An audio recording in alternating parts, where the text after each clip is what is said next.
Sorry சொல்றா. நீ யாரா என் பையன் அடிக்க? அவன் அப்ப சொன்னதை கேட்டீங்களா? அவன் சொன்னது என்னடா தப்பு? அவங்க உங்க வேலையை அவங்க தான் பார்க்கணும். அப்படின்னா உன்னை எதுக்கு நான் அடிச்சு பொழந்திருக்கணும்டா.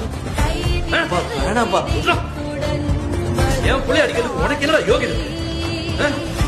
உன்னை பத்தி யோசிச்சு நொந்து போயிட்டான். அப்பா முன்னாடியே போய் சேர்ந்துட்டேன் தெரியுமா? அப்புறம் அப்பாவோட ஒரு கடையை நான் தான் உனக்கு தந்தேன். அதனாலதான் நீ இப்ப வாழ்ற. ஒரு பெரிய இவன்னு திறமைய பத்தி பேச. நல்ல காரியம் நடந்திருக்கு. நீங்க அப்படியா? சொல்ல வேண்டிய விஷயத்தை எந்த இடமா இருந்தாலும் யாரா இருந்தாலும் சொல்லிதாங்க. அப்படித்தானே நீங்க என்கிட்ட கொஞ்ச நேரத்துக்கு முன்னாடி சொன்னீங்க. அதனால இதை இப்ப சொன்னாதான் சரியா வரும். 4 பேருக்கு முன்னாடி சொன்னாதான் இவனுக்கு உரைக்கும். ஏண்டா வேலை வெட்டி இல்லாம ஊரை சுத்துற இவனுக்காக இப்படி வக்காலத்து வாங்கிட்டு வரைய வெக்கமா இல்ல? உனக்கு என்னடா வயசாது? எத்தனை வயசுன்னு சொல்றா?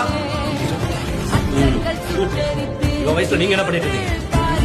ஒன்னும் கிளிக்கல. அப்புறம் அவமானத்தை பத்தி சொன்னீங்கல்ல,